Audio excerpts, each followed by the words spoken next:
Votre corps est un champ d'énergie vivante.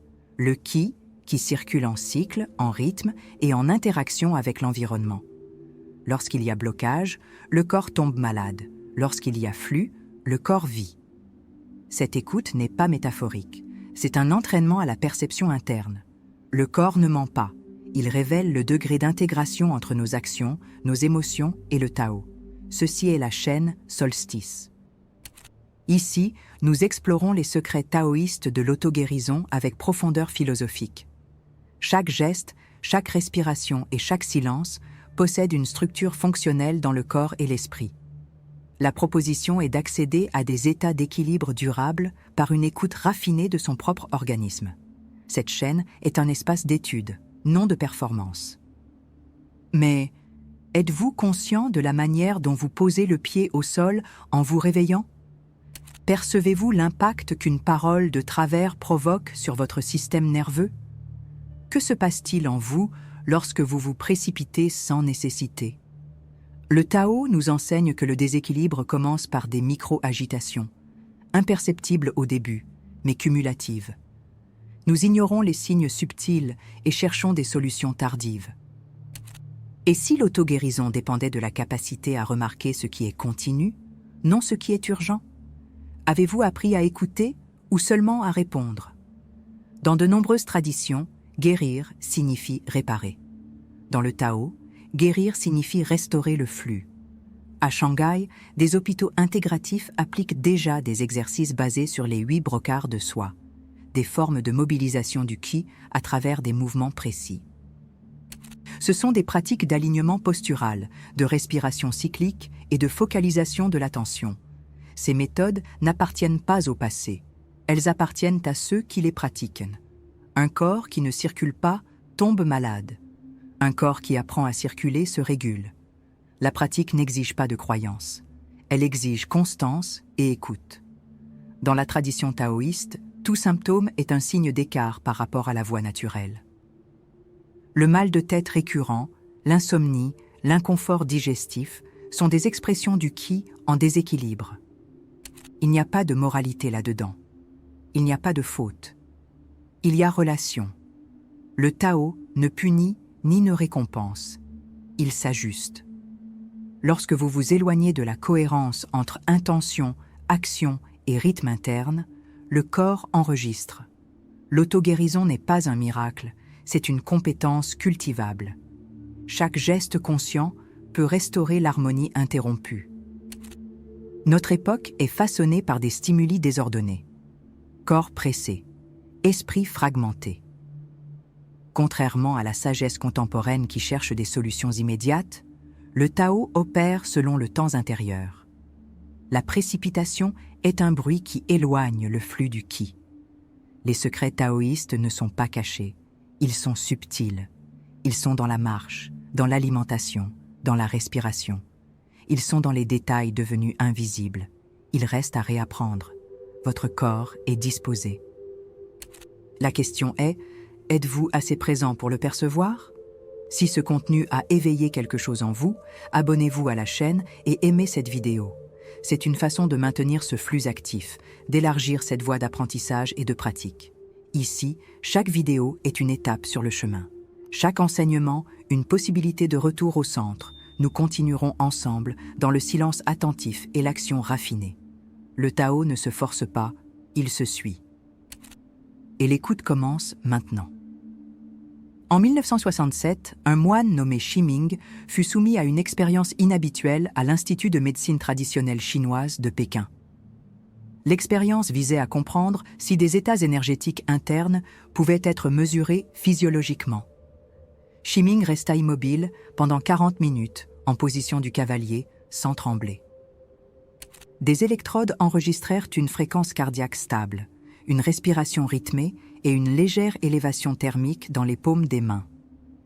Le plus intrigant, il n'y avait aucun effort visible. Lorsqu'on lui demanda ce qu'il faisait pour rester ainsi, il répondit « L'esprit se dissout, le corps s'écoule. Il n'y a plus de moi qui soutient. » Ce n'était pas une transe, c'était un entraînement du qi. L'exposition continue aux stimuli externes dissout l'intériorité. Dans les contextes urbains, le corps est constamment en état d'alerte. Microtension dans les épaules, respiration thoracique superficielle, mâchoire contractée. Le moine Shiming n'était pas un homme extraordinaire, c'était un corps entraîné à l'écoute subtile. La pratique taoïste n'est pas pressée, mais elle exige de la précision. La tension surgit lorsque la conscience se disperse. Le corps, sans direction intérieure, commence à lutter contre lui-même. Ce combat n'est pas visible, mais il s'accumule en symptômes que la médecine conventionnelle ne sait pas traduire. En thérapie transpersonnelle, nous parlons de la perte de référence somatique comme l'une des racines de la fragmentation psychique. Sans axe interne, l'identité se fragmente entre passé, obligation et attente. Le taoïsme répond à cette désintégration par une méthode. La reconnexion commence par le corps qui respire, non par l'esprit qui cherche. Shiming ne cherchait pas à résister à la douleur. Il avait entraîné le relâchement dans la permanence.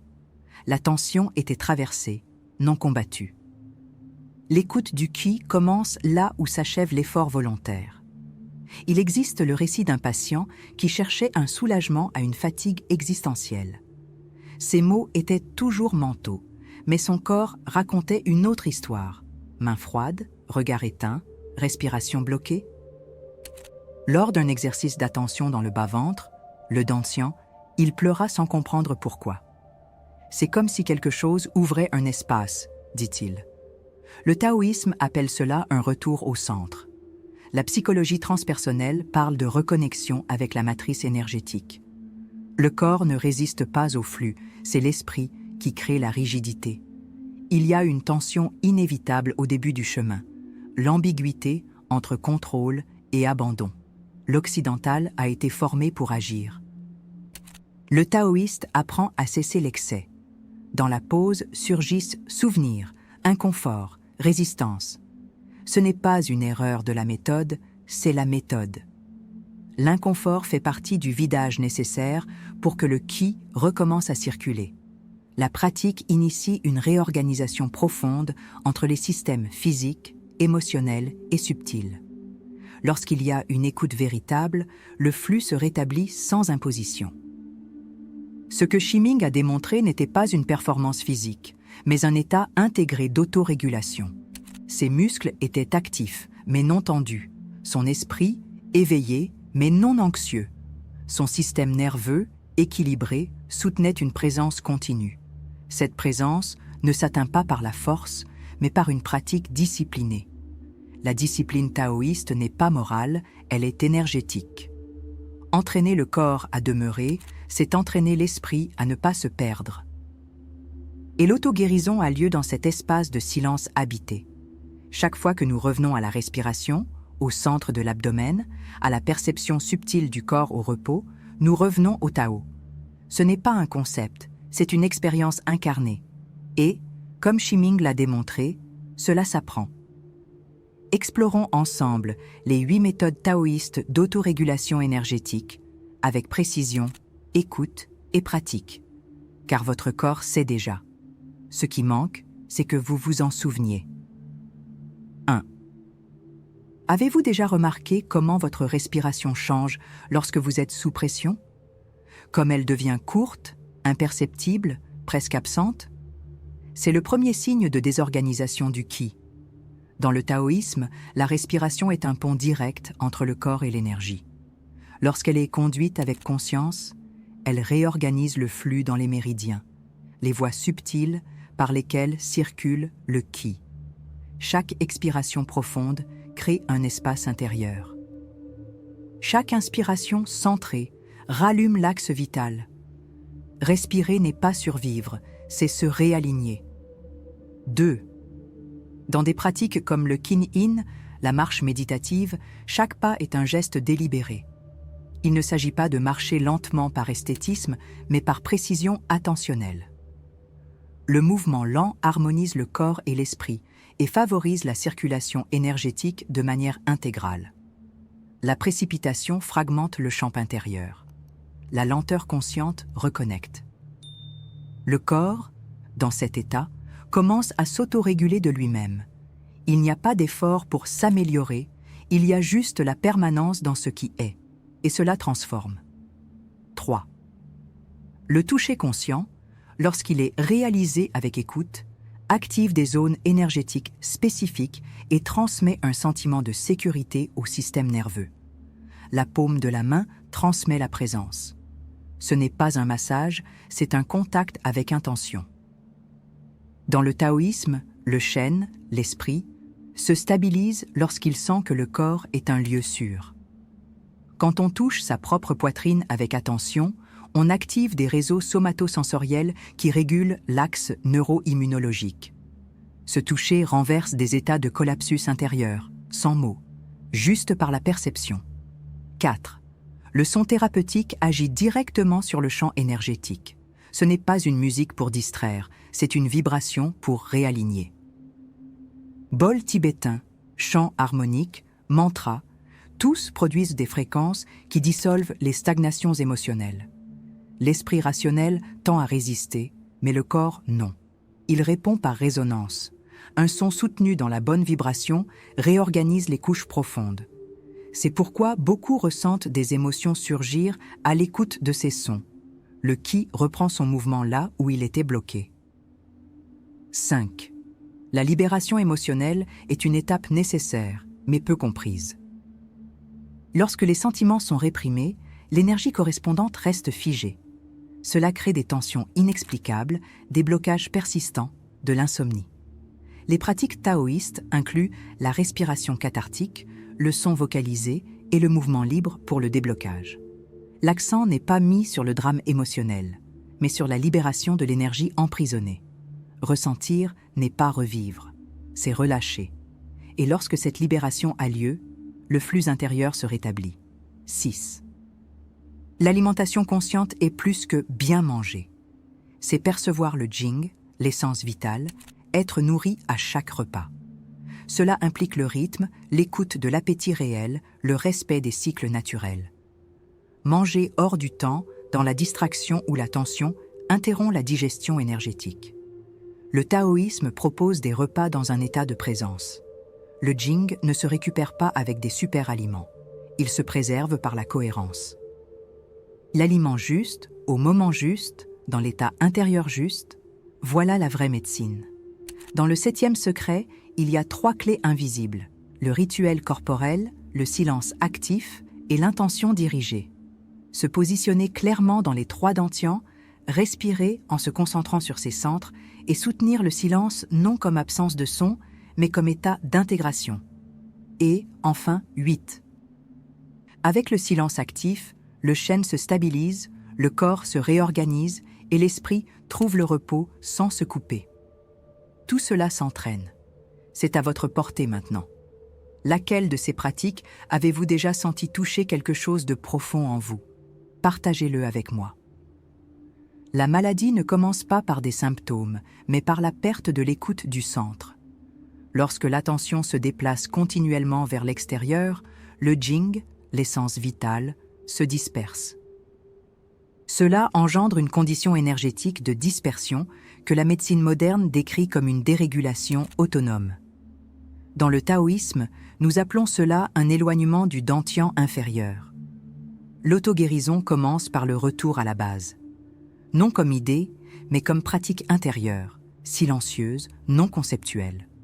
La méthode est simple, mais exige de la précision. S'asseoir, ajuster la colonne sans rigidité, relâcher le poids dans le bassin et reposer l'attention au centre du bas-ventre. Là se trouve le dantian, le champ de culture du ki. On ne le visualise pas, on ne le manipule pas, on l'habite simplement. C'est là que le corps s'organise de l'intérieur. La science occidentale commence à le reconnaître. Un focus interoceptif soutenu en ce point active des circuits d'autorégulation associés aux nerfs vagues et à l'axe neuroviscéral. Mais dans le taoïsme, cela est pratique vivante, non explication. En reposant dans le dantian, le corps se tait sans s'endormir. Le chêne, l'esprit, commence à dissoudre les agitations sans effort. Il n'y a ni but, ni performance. Le corps reconnaît ce lieu comme son origine énergétique et se met à fonctionner avec plus d'efficacité. La digestion se stabilise, la respiration descend, le rythme cardiaque ralentit, l'esprit observe sans intervenir. Et surtout, le système énergétique cesse de combattre le monde et commence à y répondre avec présence. C'est cela, l'autorégulation sur la voie du Tao. Cette pratique interrompt le circuit du faire continuel. Elle retire le corps de la compulsion à la productivité et le remet en contact avec le rythme naturel. Lorsque l'attention repose au centre, le corps retourne à l'état pré-réflexif, où il n'est pas nécessaire d'interpréter, seulement de percevoir. La psychologie transpersonnelle reconnaît cela comme un retour à l'axe somatique. Dans le Tao, c'est le Wuji, le vide créateur. Sans manipuler les émotions, le corps commence à les libérer spontanément. Et le Qi recommence à circuler sans blocage. Un effet secondaire souvent observé est l'émergence de souvenirs subtils ou de tensions anciennes qui demandent à passer. Ce n'est pas une régression, c'est une désobstruction. Le centre abdominal stocke des impacts affectifs non traités. En habitant ce point, nous permettons au corps de libérer ce qui était figé. Non dans le drame, mais dans le respect du temps intérieur. Cette libération ne dépend pas de la catharsis, mais de la constance. L'esprit n'a pas besoin de comprendre. Le corps connaît déjà le chemin.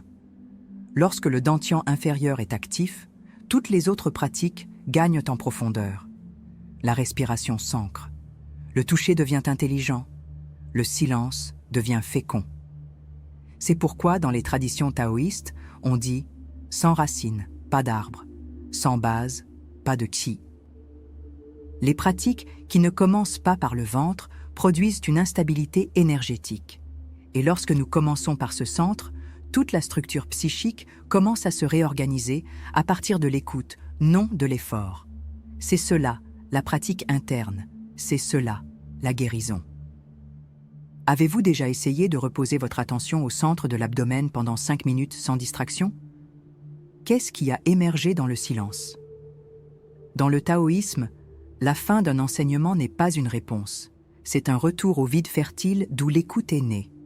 La question n'a pas besoin d'être résolue pour être essentielle. Ce qui change, ce n'est pas le monde, mais la manière dont vous commencez à l'habiter. En suivant le fil du Qi à travers les gestes, la respiration, les centres du corps, peut-être avez-vous reconnu quelque chose qui a toujours été là, mais sans nom. L'auto-guérison, sur ce chemin, n'est pas une conquête. C'est une désobstruction. C'est le retrait de l'excès jusqu'à ce que le naturel réapparaisse. Vous n'avez rien appris de nouveau. Vous vous êtes simplement souvenu de quelque chose de fondamental. Le corps sait déjà comment revenir à l'axe. Ce qui doit être entraîné, ce n'est pas la technique, mais l'écoute. S'il y a un bénéfice à être resté jusqu'ici, peut-être ne se trouve-t-il pas dans les mots, mais dans l'espace qu'ils ont ouvert. Le silence qui existe maintenant entre une respiration et une autre est le début de la véritable pratique.